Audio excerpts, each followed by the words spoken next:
Is this safe? I think so. Is it recommended? No.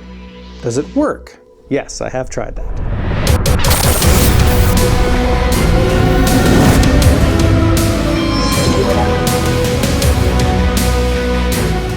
So apparently I'm an accidental Fallout fan.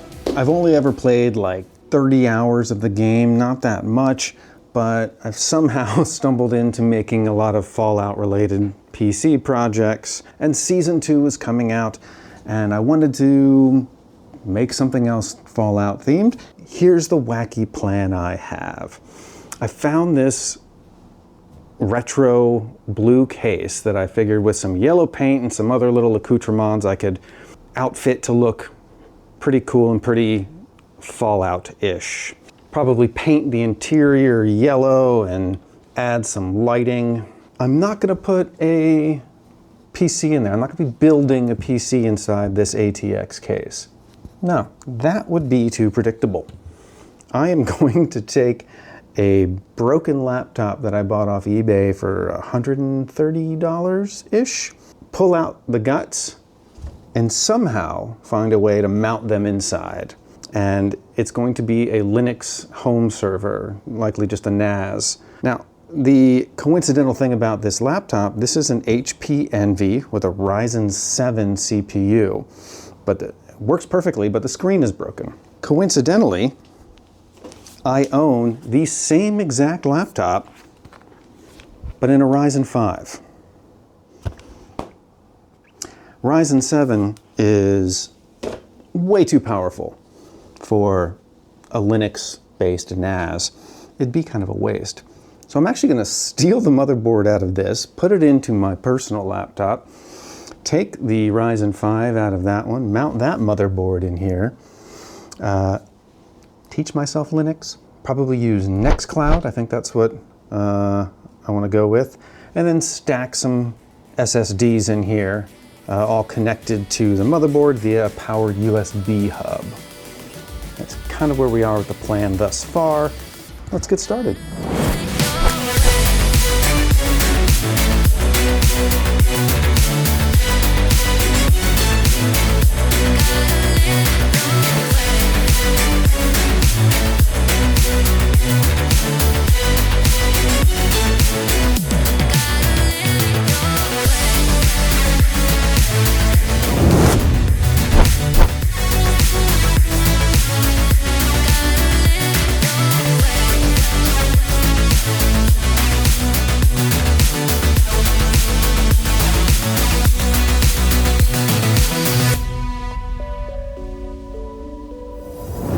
One of the biggest hurdles to overcome if you were ever dumb enough to try and make a NAS out of a laptop motherboard is how are you going to connect all these storage drives, or even just a couple storage drives, with a motherboard that has very limited IOs. I have 2 USBs, a USB-C, and one M.2 slot that I'm going to use for the boot drive for this. It's going to have the server actually on it. For my storage, I'm opting for 2.5-inch hard disk drives and solid state drives, all operated by SATA, which in and of itself is easy enough. You just need one of these adapters that goes to USB 3, and all of them will go through this powered USB hub. It has a 12-volt power supply, and all of that will be routed to the motherboard. But I'm going a step further and making it even harder on myself because why not? And I want to do the 3.5-inch drive as well. Now, as it turns out, the big hurdle with using a 3.5-inch hard disk drive is going to be power. Yes, it uses the same exact connector that this one would use with one of these USB adapters, but it's not going to provide enough power to get this spinning. You would need an actual PC power supply. Luckily, I have the room for that inside here. But I didn't have really a need for it until now. So I have a solution. Let me show you what it looks like. Transferring the data is easy enough. I found one of these USB 2 adapters on eBay. It will allow me to plug in the SATA into that port there. That plugs in there and would go into our hub. But what about power? For that, we'll need an actual power supply. As many of us who have built a PC before might know, power supplies don't actually spit out power once you turn them on. There's no power going through any of these wires until you hit the power switch on your PC. We're going to have to trick this power supply into thinking there's a power switch on a motherboard and tell it, hey, start sending power. And it's going to send power everywhere, including our hard drive. Is this safe? I think so. Is it recommended? No. Does it work? Yes, I have tried that. First thing I need to do is identify the two pins here that act as the power switch, same as the two header pins on your motherboard that you would jump to turn on your PC. Now my plan is to not just stick random wires in here and have them dangling out and covered with tape, or to mutilate this in any way, because I may need to use this power supply for something later. My goal is to mutilate an existing fixture designed to attach to something like this, and then wire those two wires to a power switch on the PC case.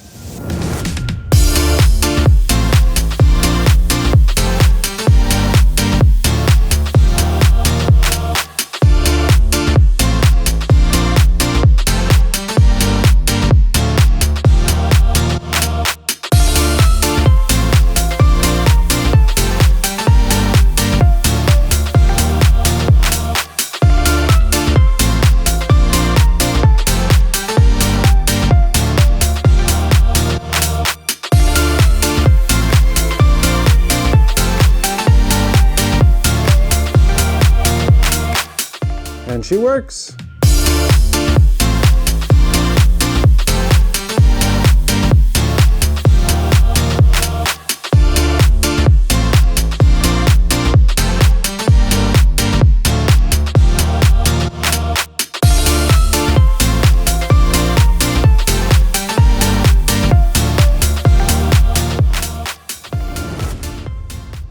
Okay, now that we have both power buttons installed, I can now begin wiring everything up, including our fans, which will go to the Molex out of this power supply, the on switch, which will go to the motherboard for the server, tuck everything away. And then of course I've got aesthetics. We've got some fun stickers here, VAULT-TEC Industries, custom cut Vault 44 decals. That's what I'm dubbing this server. The property ID tags to go on the case as well. Give it that extra little tweak of authenticity.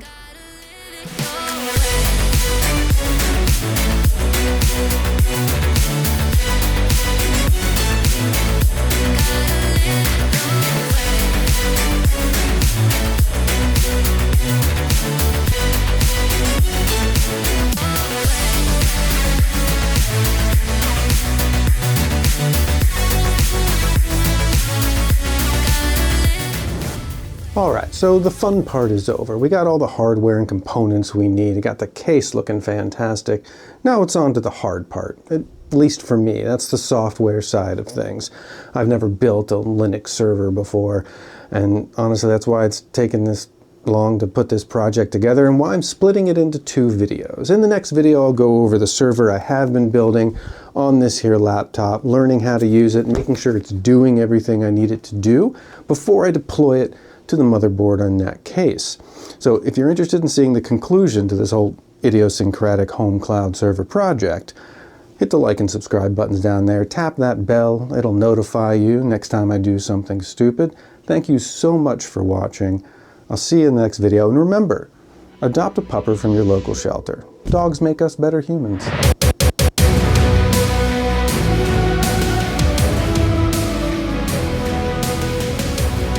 Now, I know it's popped up on the screen a few times, but I'm going to say it out loud. Do not try this at home.